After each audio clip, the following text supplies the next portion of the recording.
নমস্কার, welcome to my channel.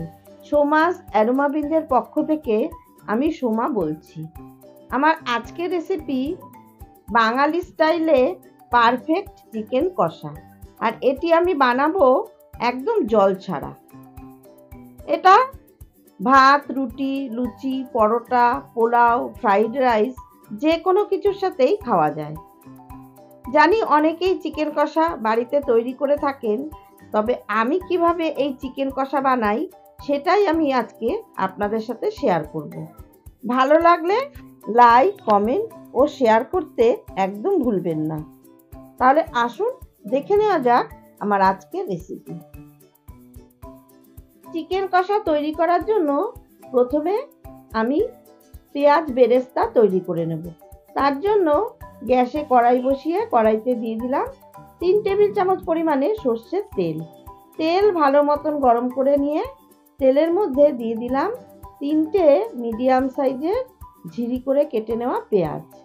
এবার medium ফ্লেমে পেঁয়াজটা আমি 3-4 মিনিট ধরে ভেজে নিয়ে আমি পেঁয়াজ বেরেস্তা তৈরি করে নেব। পেঁয়াজ বেরেস্তা আমার তৈরি হয়ে গেছে। এবার কড়াই থেকে তুলে আমি একটা পাত্রে রেখে দিলাম। এবারে আমি চিকেন ম্যারিনেট করে নেব। তার জন্য একটা মশলার পেস্ট তৈরি করে নেব। একটা বোলের মধ্যে দিয়ে দিচ্ছি 2 টেবিল স্পুন টক দই, হাফ টিস্পুন ধনের গুঁড়ো, হাফ টিস্পুন জিরের গুঁড়ো, হাফ টিস্পুন লঙ্কার গুঁড়ো, হাফ টিস্পুন হলুদের গুঁড়ো, হাফ টিস্পুন কাশ্মীরি লঙ্কার গুঁড়ো, হাফ টিস্পুন গরম মশলার গুঁড়ো আর হাফ টিস্পুন গোলমরিচের গুঁড়ো। এবার সমস্ত মশলা দইয়ের সাথে ভালো করে মিশিয়ে নেব। মশলা ভালো করে মিশিয়ে নিয়ে এর মধ্যে দিয়ে দিচ্ছি আগে থেকে তৈরি করে রাখা পেঁয়াজ বেরেস্তা। পেঁয়াজ বেরেস্তা মশলার সাথে ভালো করে মিশিয়ে নেব।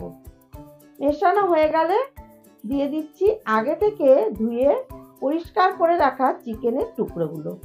এখানে 1 কেজি আমি চিকেন নিয়েছি। এখন চিকেনের টুকরোগুলো মশলার সাথে ভালো করে মাখিয়ে নেব। আমি সমস্ত মশলা দিয়ে মেখে নিলাম, শুধু লবণ আমি এখন দিলাম না, কারণ লবণ দিলে চিকেন থেকে জল বেরিয়ে যাবে, তাই লবণটা আমি পরে দেব। মশলার সাথে চিকেন ভালো করে মেখে নিয়ে আমি 20 থেকে 25 মিনিট রেখে দেব। এখন একটা মিক্সার গ্রাইন্ডারের বাটিতে দিয়ে দিলাম একটা বড় সাইজের ডুম করে কেটে নেওয়া টমেটো আর 2টো কাঁচা লঙ্কা।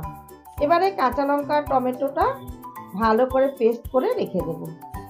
এখন আমি মূল রান্নায় ফিরে আসলাম। আমার যে কড়াইতে পেঁয়াজ ভাজা তেলটা ছিল তার মধ্যে আমি আরও 1 টেবিল স্পুন পরিমাণে সর্ষের তেল দিয়ে দিলাম। তেল ভালো মতন গরম করে নিয়ে তেলের মধ্যে দিয়ে দিলাম 1 টিস্পুন চিনি। চিনিটা ভালো মতন গলে গিয়ে ক্যারামেলাইজড হয়ে গেলে এর মধ্যে দিয়ে দিলাম 3টে মাঝারি সাইজের পেঁয়াজের পেস্ট। পেঁয়াজের পেস্টটা আমি আগেই তৈরি করে রেখেছিলাম। পেঁয়াজ একটু নেড়েচেড়ে এর মধ্যে দিয়ে দিচ্ছি গরম মশলা। গরম মশলাটা আমি একটু থেতো করে নিয়েছি। এর মধ্যে লবঙ্গ, এলাচ, দারচিনি আর জয়িত্রী আছে। লো টু মিডিয়াম ফ্লেমে মিনিট 3-4 সময় ধরে পেঁয়াজটা আমি ভেজে নেব। পেঁয়াজ ভাজা হয়ে গেছে। এবার এর মধ্যে দিয়ে দিচ্ছি 1 টিস্পুন আদা বাটা আর 2 টিস্পুন পরিমাণে রসুন। আদা বাটা 1 চামচ দিলে রসুন বাটা কিন্তু তার ডবল দিতে হবে।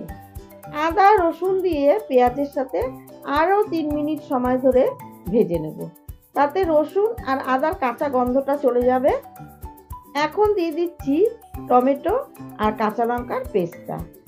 গ্যাসের ফ্লেমটাকে মিডিয়ামে রেখে টমেটো মশলার সাথে আরও 1 মিনিট মতন কষিয়ে নেব।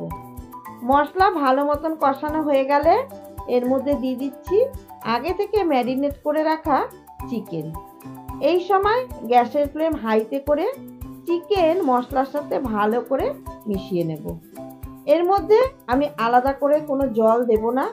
লো ফ্লেমে মাংসটা রান্না করব, তাতে মাংসের স্বাদ খুবই ভালো হবে। এবারে দিয়ে দিচ্ছি স্বাদ মতন লবণ আর হাফ টিস্পুন চিনি। লবণ আর চিনি মাংসের সাথে ভালো করে মিশিয়ে নিয়ে গ্যাসের ফ্লেম একদম লোতে রেখে 10 মিনিট ঢাকনা দিয়ে ঢেকে চিকেন ভালো মতন সেদ্ধ হতে দেব। 10 মিনিট পর ঢাকনা তুলে একটু ওপর নিচ করে দেবো।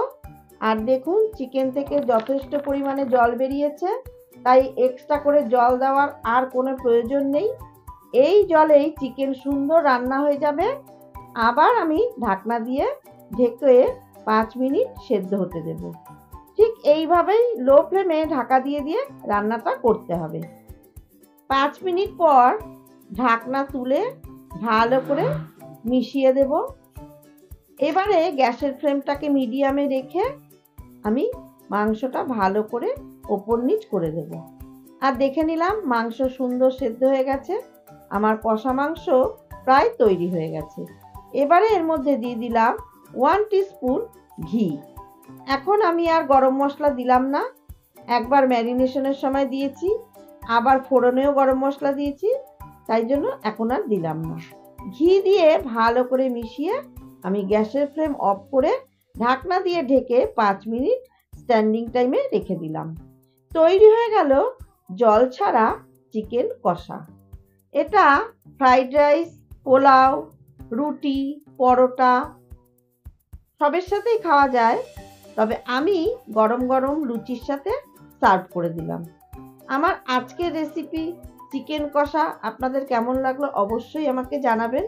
ভালো লাগলে একবার আপনারা এইভাবে ট্রাই করে দেখুন, আশা করছি বাড়ির প্রত্যেকের ভালো লাগবে। যদি আমার রেসিপিগুলো আপনাদের ভালো লেগে থাকে তাহলে অবশ্যই আমার চ্যানেল সাবস্ক্রাইব করে পাশে থাকার অনুরোধ রইল। আর অবশ্যই লাইক, কমেন্ট ও শেয়ার করবেন। ধন্যবাদ।